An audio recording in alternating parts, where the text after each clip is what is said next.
A paz do Senhor, pastor Marcos. Nós estendemos essa saudação a todos que estão conectados conosco. Dando sequência a uma série na qual estamos estudando sobre os 12 apóstolos de Jesus, no episódio passado nós estudamos sobre Judas Iscariotes, que foi um personagem, conforme estudamos, que fez coisas que não foram bem aceitas no âmbito espiritual da parte de Deus. Porém, hoje nós vamos estudar sobre o outro Judas, que a Bíblia nos menciona, que é o Judas, filho de Tiago, também chamado Judas Tadeu. Queremos deixar aqui um texto que está no livro de Lucas, capítulo 6, verso 13, que diz assim: E quando já era dia, chamou a si os seus discípulos e escolheu 12 deles, a quem também deu o nome de apóstolos: Simão, o qual também chamou Pedro, e Tiago, e André, seu irmão, Tiago e João, Filipe e Bartolomeu, Mateus e Tomé, Tiago, filho de Alfeu, e Simão, filho chamado Zelote, Judas, filho de Tiago, e Judas Iscariotes, que foi o traidor. Pastor Tiago, no episódio passado, nós vemos que Judas, o Iscariotes, ele fez coisas que nós vamos aprender como não aplicarmos à nossa vida. Só que agora eu queria que você falasse sobre o outro Judas, que também foi chamado para ser um dos 12 apóstolos de Jesus. O que esse Judas tem a nos ensinar? O interessante é que esse chamado e o discipulado de Judas, conhecido como Judas Tadeu, nós vamos observar um personagem que não tem um protagonismo tão grande. A palavra pouco fala, na verdade, dele, né? Então nós vamos observar que ele é bem discreto, né? Mas nós entendemos que Deus ele não erra e que o chamado de Deus ele não é equivocado. E esse chamado de Judas, ele vem com um propósito. E cada chamado ali dos apóstolos, dos discípulos, tinha um propósito no céu, né? E este propósito ele se cumpriu, ele foi alcançado através da vida de Judas Tadeu e dos demais, né? No sentido de que a igreja que estava se moldando ali, ela vai se consolidando, ela vai se edificando dentro do testemunho e do trabalho desses apóstolos. E a palavra do Senhor, ela é muito clara em João 15:16, quando ela menciona: não me escolheste vós a mim, mas eu vos escolhi a vós. Né? Ser escolhido pelo Filho de Deus para participar de um projeto tão grande como esse é algo maravilhoso, é algo que nos chama a atenção. E o Senhor, ele não chama baseado na aparência, né, Tiago? O Senhor, ele vê o coração disposto a aprender dele e realizar a obra que ele mesmo condiciona as pessoas a realizar, não é isso? Sim, isso nos mostra que o chamado de Deus ele não está baseado no destaque humano, né?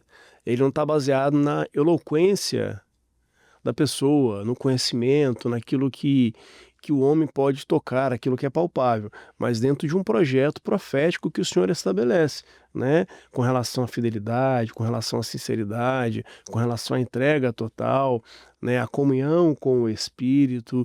E nós observamos, mesmo que pouco se fale de Judas Tadeu, que a postura dele era justamente essa, né? Uma postura de aprendizado silencioso.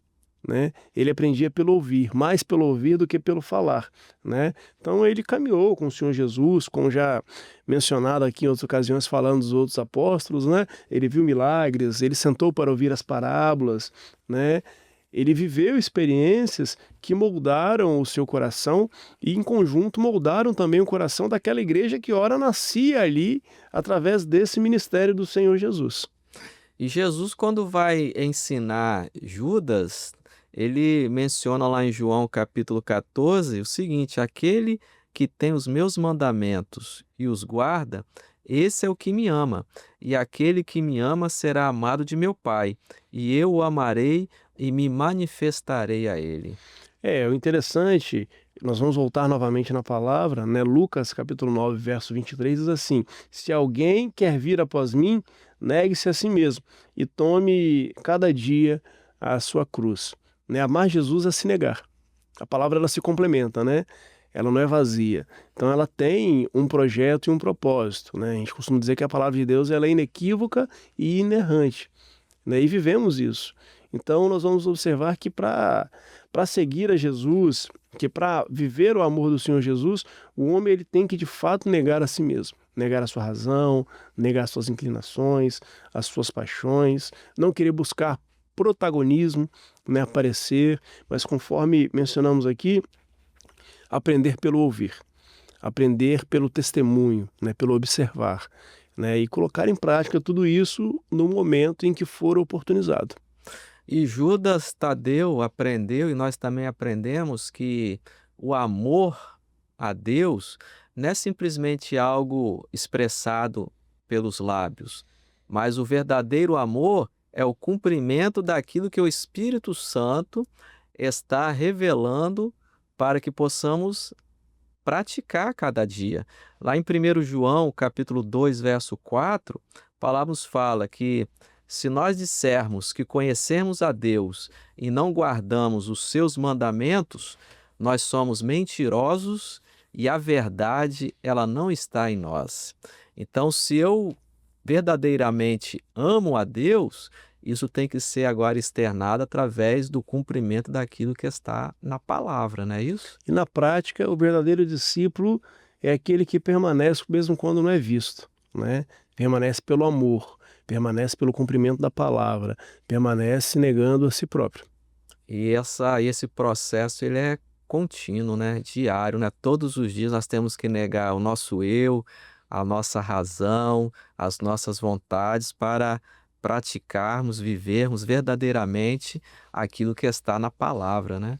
E aquilo que a palavra ela preconiza, nos ensina, né? O que a palavra nos mostra, determina para nós, é um manual, né? É uma forma de vida, né? Nós temos nela todas as respostas que nós precisamos, né?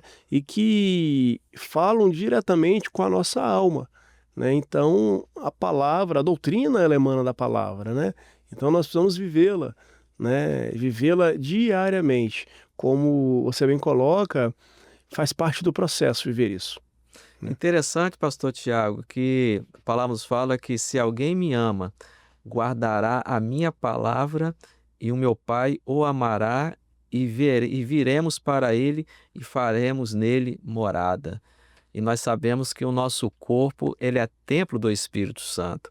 Então o Espírito Santo, ele habita nos corações limpos, os corações sinceros, os corações onde está nele a palavra.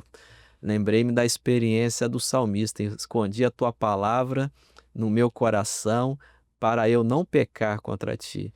Então Judas Tadeu ele estava aprendendo isso do Senhor Jesus. E hoje a igreja ela é privilegiada porque o Espírito Santo ele tem a cada dia nos mostrado esse caminho pelo qual nós devemos trilhar. E você me chama a atenção, né, que quando no programa anterior nós falamos sobre Judas Iscariotes e foi apresentado que a tradução de Judas significava louvor, né? Louvor a Deus. Aí quando a gente pega Tadeu, significa coração, né? Você mencionou o coração aqui agora, né?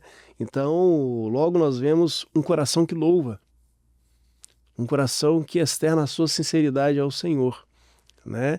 E a fé viva, ela responde a um chamado, ela tem um louvor, ela tem uma sinceridade, ela tem uma gratidão, né? Então, no primeiro momento, nós vamos observar que Judas, filho de Tiago, ou Judas Tadeu, ele foi chamado de maneira silenciosa, sem destaque, sem alarde, sem muito protagonismo, mas debaixo de um propósito eterno, né? E dentro desse contexto, nós vamos entender que esse chamado, ele só se sustentou porque havia ali no seu coração uma fé viva, uma fé que não dependia de visibilidade, uma fé que não dependia de respostas humanas. É genuína, né? Isso aí, mas da revelação, né? Dependia de estar próximo do Senhor, que era o seu alimento, o seu combustível, né? Ele creu, Judas Tadeu, ele crê no Senhor Jesus sem buscar sinais, sem exigir explicações, né?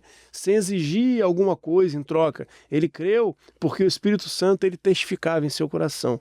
Ele creu porque ele entendeu esse propósito, né? E a fé, ela dá sentido ao chamado.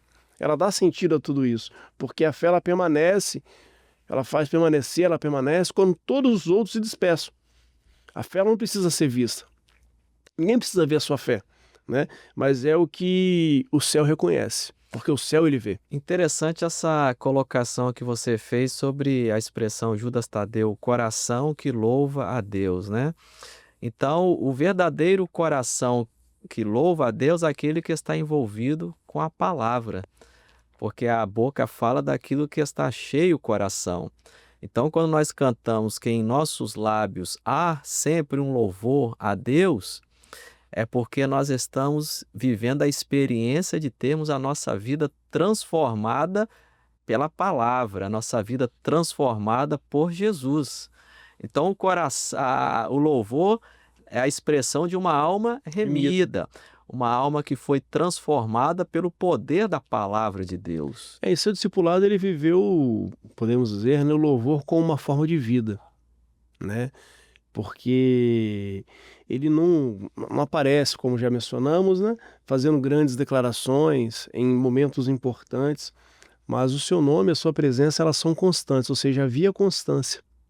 Havia constância. E nós vemos isso, né, Tiago, no dia a dia da igreja, pessoas que muitas vezes não têm funções na igreja, mas são servos fiéis, que amam o Senhor e estão ali porque têm uma gratidão a Deus.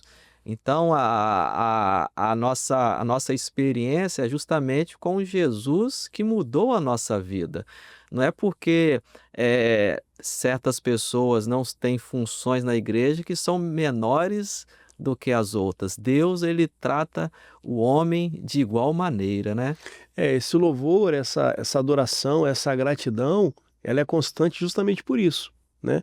Porque Jesus, ele mudou as nossas vidas, porque tivemos uma experiência com o Senhor Jesus, não mais vivo eu, mas Cristo, de fato, ele vive em mim, né? E o tempo ele para de contar para a morte e passa a contar para a vida eterna, né? Porque para a igreja, morrer é ganho, morrer é lucro. É saber que vamos morar nas mansões celestiais, né? Então esse louvor sincero, essa gratidão, ela não é um cântico somente, né? Ela é a expressão da alma remida, ela é espiritual, né? Ela não é expressada com palavras, porque ela nasce no coração, ela nasce na alma, né? E é externada então com a gratidão, porque entendemos o valor desse chamado. Nós entendemos o valor do sacrifício do Senhor Jesus e respondemos de que forma? Com gratidão, estando próximo, não negando o Senhor Jesus. Agora, pastor Tiago, esse Judas que nós estamos estudando, o irmão de Tiago, Judas Tadeu, ele também escreveu um livro que só tem um capítulo, que é o livro de Judas. Interessante que lá no livro de Judas, a Epístola de Judas, apesar de ser um livro pequeno, ele nos dá vários ensinamentos, dentre eles a expressão que nós devemos batalhar pela nossa fé, a fé que um dia foi dada aos santos. Então nós vemos que esse processo, ele é um processo diário, contínuo, porque todos os dias nós precisamos estar batalhando, preservando por esses valores espirituais que um dia o Espírito Santo ele colocou nos nossos corações. Você observa dentro da epístola, né, de Judas que há uma defesa com relação à fé apostólica, né? Há uma defesa, um alerta contra os falsos mestres, né? E um convite em especial à santidade e à perseverança, né? E quando a gente pega, por exemplo, igual você menciona, né, Judas 1, verso 20 e 21 diz assim, ó: mas vós, amados, edificando-vos sobre a vossa santíssima fé, ou seja, fala da fé, né? E orando no Espírito Santo, busca, conservai-vos no amor, o amor de Deus, né? Esperando a misericórdia de nosso Senhor Jesus Cristo. A gente observa aqui pilares importantíssimos, né? Fé, oração, amor e misericórdia. 4 pilares importantes que precisam estar presentes na vida da igreja, que precisam estar presentes no nosso dia a dia. E há uma luta espiritual que é travada todos os dias, e nós precisamos batalhar para a preservação desses valores, né? Porque se algum desses pilares for colapsado, as coisas elas passam a perder o equilíbrio, né? Se perde o equilíbrio da vida espiritual, se perde o equilíbrio na caminhada, né? Então a busca ela é contínua para que eles sejam preservados mesmo. E a nossa luta, ela é essa, para que a cada instante esses valores eles possam nortear a nossa vida, né? Porque o verdadeiro apóstolo, o verdadeiro discípulo, aquele que foi chamado por Jesus, ele não caminha baseado na sua razão, no seu eu, nas suas ideias, mas ele caminha ouvindo a voz do Espírito Santo, né? E Quem tem ouvidos ouça o que o Espírito diz às igrejas, não é isso? isso aí, o que chama atenção, o que eu acho também bastante interessante, é que Judas, em algum momento, ele pergunta a respeito da manifestação do Senhor Jesus, né? Ele faz um questionamento a respeito disso. Só que agora, na epístola de Judas, ele nos ensina.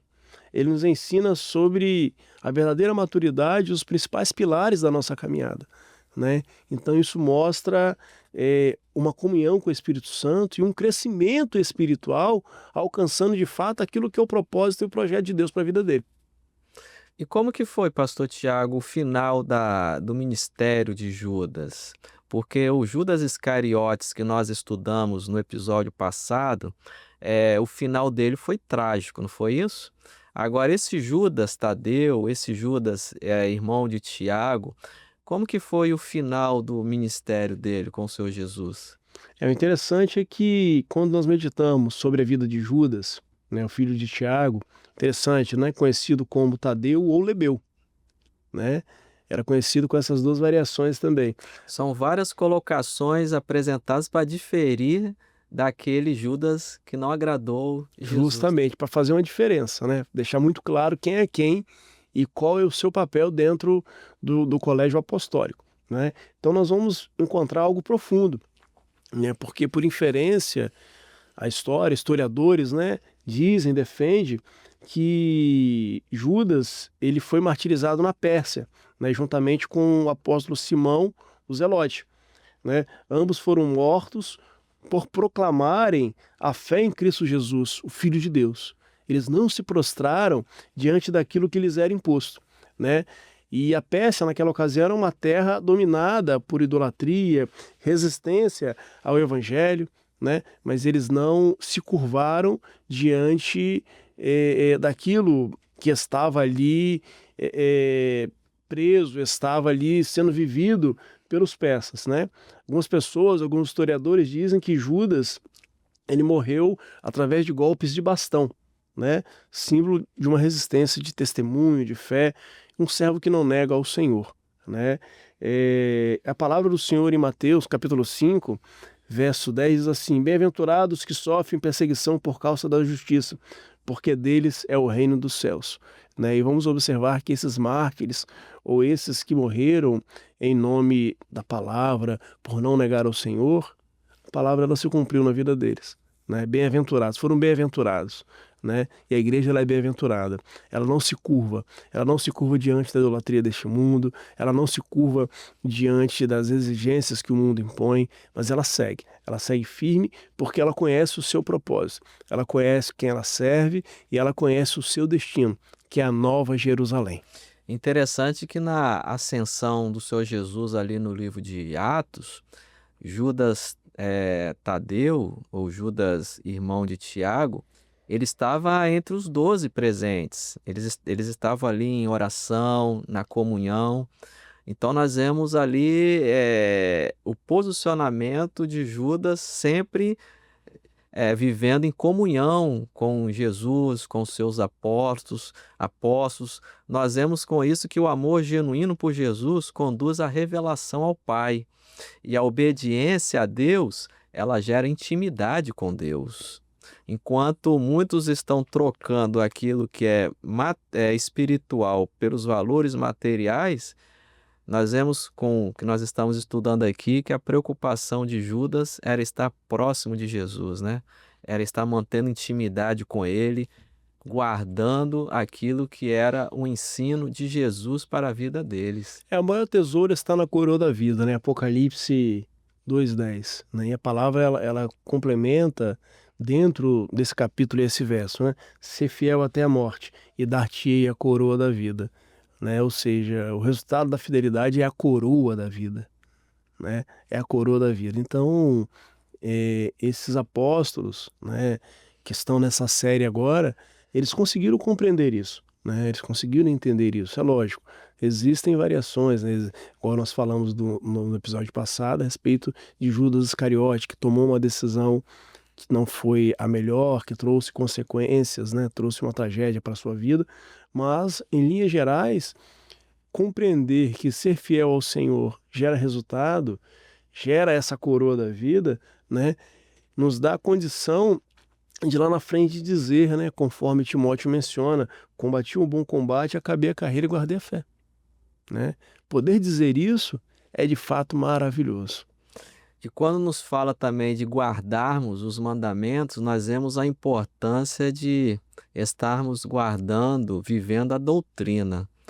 E vale aqui um alerta para nós nos reportarmos, nos preocuparmos cada vez mais com os ensinos que são apresentados também nas escolas bíblicas dominicais, onde é uma grande oportunidade que nós temos de conhecermos mais a palavra, nos aprofundarmos na doutrina, nas revelações do Espírito Santo.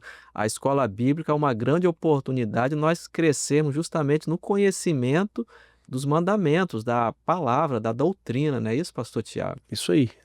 A palavra, a doutrina ela emana da palavra, né? E a escola bíblica, como o nome já diz, é a escola bíblica dominical, né? A doutrina ela emana da Bíblia, né? E quando nós participamos, isso concorre para o nosso crescimento espiritual e para o aperfeiçoamento da doutrina nas nossas vidas. Porque sem doutrina é muito difícil, talvez impossível, caminhar e agradar ao Senhor. E o profeta Oséias fala que o povo ele perecia por falta de conhecimento. E a Bíblia nos fala: conhecereis a verdade e a verdade vos libertará.